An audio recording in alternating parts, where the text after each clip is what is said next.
শুধু তোমাকেই দেখি। আমার মাওলা ডাক দিয়ে বলো অফি আনফুসিকুম আফালা তুবসিরুন, এ বান্দা আমাকে খোঁজার জন্য তুই কোথায় যাও?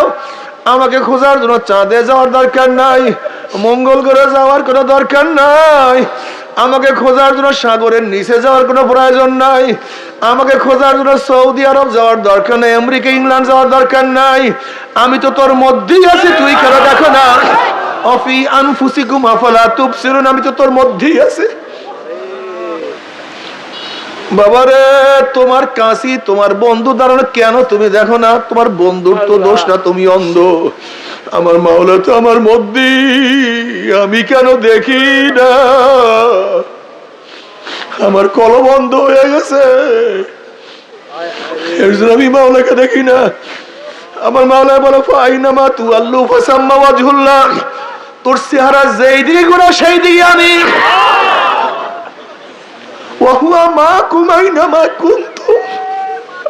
তুই যেখানেই থাক আমি মাওলা সেখানেই আছি।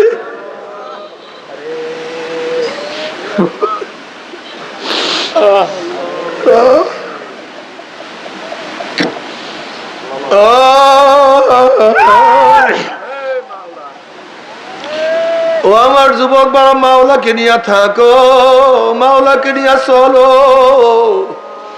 কি যে মজা, কি যে মজা!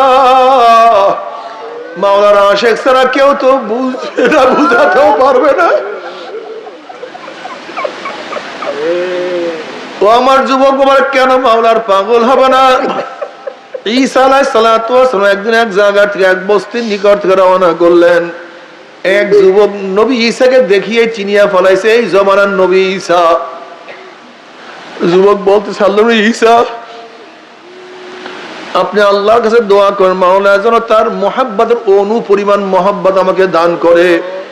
ঈসা আলাইহিস সালাতু ওয়াস সালাম বললেন, তুমি মাওলা পাকের এক অনু পরিমাণ মুহাব্বত সহ্য করতে পারবে না। যুবক বলতে আসলে মাওলার কাছে দোয়া করেন, মাওলা যেন অর্ধ অনু পরিমাণ মুহাব্বত দান করে। আল্লাহ তুমি দান করো, আমিন। আল্লাহ তোমার মুহাব্বত দান করো, তোমার ভালোবাসা দান করো, আমিন। তোমার ইশক মুহাব্বত দান করো। اللهم اجعل حبك احب الي من نفسي واهلي ومن الماء البارد। নবী ঈসা আপনি আল্লাহর কাছে দোয়া করেন, আল্লাহ যেন তার অর্ধ অনুপরিমাণ মুহাব্বত আমাকে দান করে। নবী ঈসা আলাইহিস সালাতু ওয়াস সালাম আল্লাহর কাছে দোয়া করেন, মাওলা হে এই যুবককে তোমার মুহাব্বতের অর্ধ অনুপরিমাণ মুহাব্বত দান করো। এই দোয়া করিয়া ঈসা আলাইহিস সালাতু ওয়াস সালাম সেখান থেকে চলিয়া গেলেন। অনেকদিন পরে সেই বস্তির নিকটে আসার পরে বস্তির লোকদের কাছে জিজ্ঞাসা করে, এই যেই যুবকটার জন্য দোয়া করলাম সেই যুবকটা কোথায়? এলাকার মানুষ বলতে, সেই যুবক তো অনেক আগেই ঘর ছাড়িয়া চলিয়া গেছে, সে তখন আর ঘরে থাকে না, সে তো আর গ্রামে থাকে না, সে কোথায় গেছে আমরা কেউ জানি না। ঈসা আলাইহিস সালাতু ওয়াস সালাম আল্লাহর কাছে দোয়া করলেন, মাওলা হে ওই যুবকের সাথে আমি সাক্ষাৎ করতে চাই, সে কোথায় আছে? আল্লাহ পাক বলেন, যাও অমুক পাহাড়ের মধ্যে সেই যুবক আছে, তার সাথে সাক্ষাৎ করো। ঈসা আলাইহিস সালাতু ওয়াস সেই পাহাড়ে গিয়া দেখেন যুবক এক পাহাড়ের উপরে পাথরের উপরে দাঁড়াইয়া আকাশের দিকে তাকাইয়া কার সাথে কথা বলতে আছে, মনে হয় কার সাথে বীর বীর বীর বীর করিয়া কথা বলতে আছে। প্রেমিক প্রমাসপদের সাথে কথা, শেখ মাসুকের সাথে কথা, হাবিব মাহবুবের সাথে কথা বলতে আছে। এবার ঈসা আলাইহিস সালাতু ওয়াস সালাম দেন, আসসালামু আলাইকুম, আমি ঈসা। কিন্তু যুবক সালামের কোনো জবাব দেন না। আবার ঈসা আলাইহিস সালাতু ওয়াস সালাম সালাম দেন, আসসালামু আলাইকুম, আমি ঈসা। যুবক সালামের কোনো জবাব দেন না। আমারও সালাম দেন, আসসালামু আলাইকুম, আমি ঈসা। যুবক সালামের কোনো জবাব দেন না। এবার মাওলা ডাক দিয়ে বলে, ঈসা রে, যার কলমের মধ্যে আমার মুহাব্বতের অর্ধ অনুপরিমাণ মুহাব্বত ঢুকিয়া গেছে, আমি আমার জাতে পাকের কসম খেয়ে বলতে পারি, যার মধ্যে আমার অর্ধ অনুপরিমাণ মুহাব্বত আছে, আমার বাহিরে সে অন্য কেউকে চিনতে পারে না। অন্য কারো আওয়াজ তার কানের মধ্যে যায় না, কোনো পরিচয় তার কাছে থাকে না। খোদা মুঝসে মুঝকো দূর কর, তাকে দেখো মুঝমে তুঝকো এক নজর। আল্লাহ তুমি আমাকে আমার থেকে দূর করিয়া দাও, তুমি আমার মধ্যে আসো, তুমি একটু মোহাব্বত করো। ও আমার যুবক বাবারা, মুরব্বী বাবারা, পর্দার মা বোনেরা, ও আমার মা বোনেরা, রাবেয়া বসরি রহমাতুল্লাহ আলাইহা কত বড় মাওলার আশিক ছিলেন। আল্লাহ তাকে প্রশ্ন করা হয়েছে, রাবেয়া বিবাহ করা সুন্নাত, তুমি কেন বিবাহ বসো না? রাবেয়া বসরি রহমাতুল্লাহ আলাইহা জবাব দেন, দেখো বিবাহ করা সুন্নাত কোনো সন্দেহ নাই, কিন্তু স্বামীর খেদমত করা আমার জন্য ওয়াজিব, আমার জন্য খুবই জরুরি, স্বামীকে মোহাব্বত করা আমার জন্য খুবই জরুরি। কিন্তু আমার সাথীরা, আমার কলবের মধ্যে স্বামীকে মোহাব্বত করার মতো, স্বামীকে স্থান দেওয়ার মতো কোনো জায়গা খালি নাই। আমার কলবের মধ্যে আমার মাওলার মোহাব্বত এমন ভাবে ঢুকছে, আমি যেদিকে তাকাই শুধু মাওলা মাওলার মাওলা, মাওলার মোহাব্বত ছাড়া অন্য কার মোহাব্বত ঢুকাবার কোনো জায়গা নাই। মাওলা রে,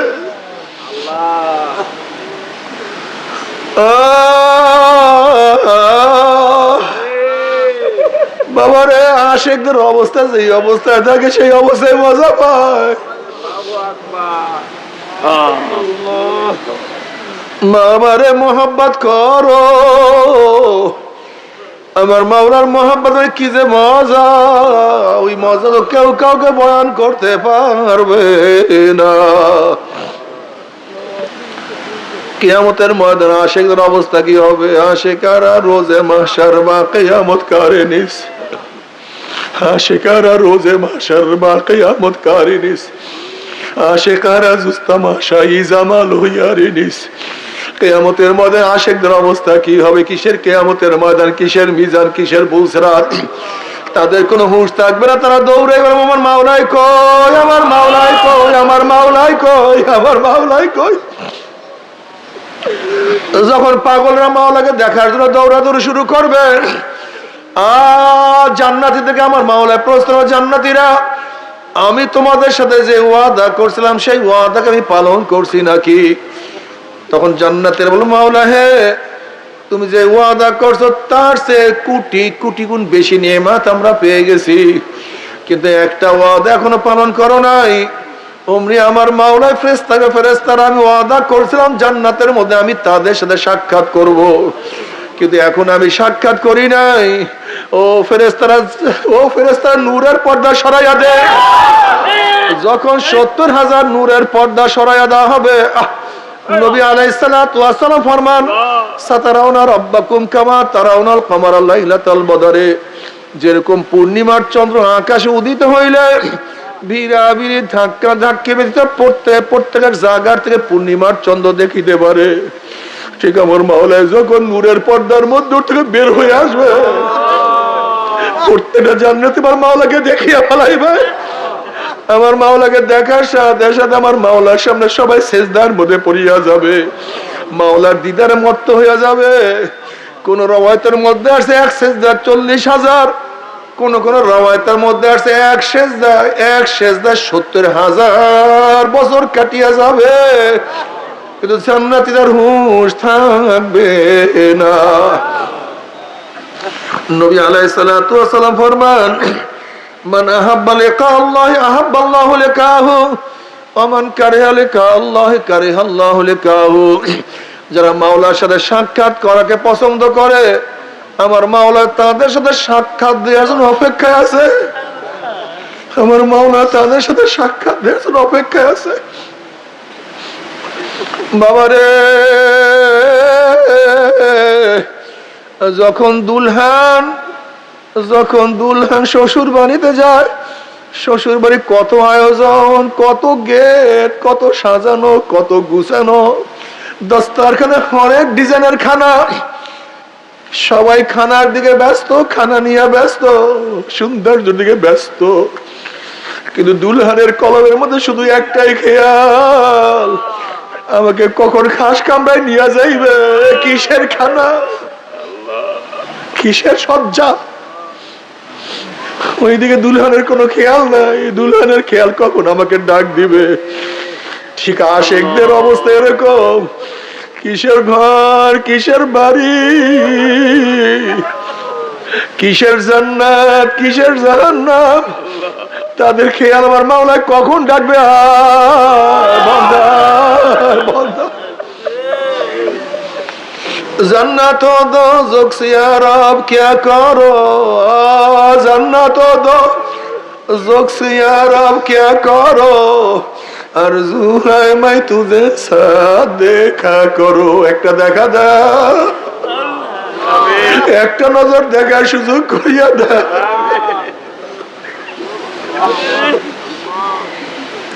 আল্লাহ বাবারে, কিছু দেখতে ইচ্ছে আমার মাওলাকে দেখার অপেক্ষায় থাকো, কিছু যদি ভালোবাসতে ইচ্ছে আমার মাওলাকে ভালোবাসো। আল্লাহ,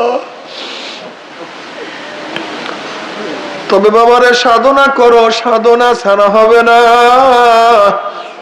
সাধনা ছাড়া হবে না, সাধনা ছাড়া আমার মাওলাকে কেউ পায় না, কেউ পাবে না। আল্লাহ তৌফিক দিয়ে দাও। যদি মাওলাকে রাজি খুশি করে মাওলার কবর যাও, মজার মজা, মজার মজার মজা। আর যদি মাওলাকে রাজি খুশি না করিয়া মাওলার কবরে যাও, আল্লাহ এমন আযাব, ওই আযাব কেউ সহ্য করতে পারবে না। তবে মুমিন মুসলমান বলতে সবাই মনে চায় গুনার থেকে ফিরিয়া নেক আমল করিয়া মাওলার জান্নাতে, কিন্তু সবাই যাইতে মনে চায়। গুনাহ নিয়া মাওলার জাহান্নামে কাউরে কিন্তু যাইতে মনে চায় না। কিন্তু কেনই বা নেক আমল করতে পারি না, কেনই বা গুনার কাম ছাড়তে পারি না? এর মূল কারণ হলো আপনার এবং আমার পিছনে নফস এবং শয়তান লাগিয়া রইছে। এই নফস এবং শয়তানকে ফেরার জন্য যে কোন একজন হক্কানি আল্লাহর ওলির হাতে হাত দিতে হবে রে বাবা। খবরদার, বর্তমান জমানায় পীর মুরিদের ভেজাল, ব্যবসা, দলাদলি, হিংসা, হাসাদে পরিণত হয়ে গেছে। সমস্ত আল্লাহর একমত, যেই পীরের 5 জন মুরিদের মধ্যে কমপক্ষে 3 জনকে দেখবেন আলহামদুলিল্লাহ সুন্নাত মুআফিক আমল আখলাক মজবুত হয়ে যাইতে আছে, গুনার কাম ছাড়তে আছে, নেক আমল ধরতে আছে।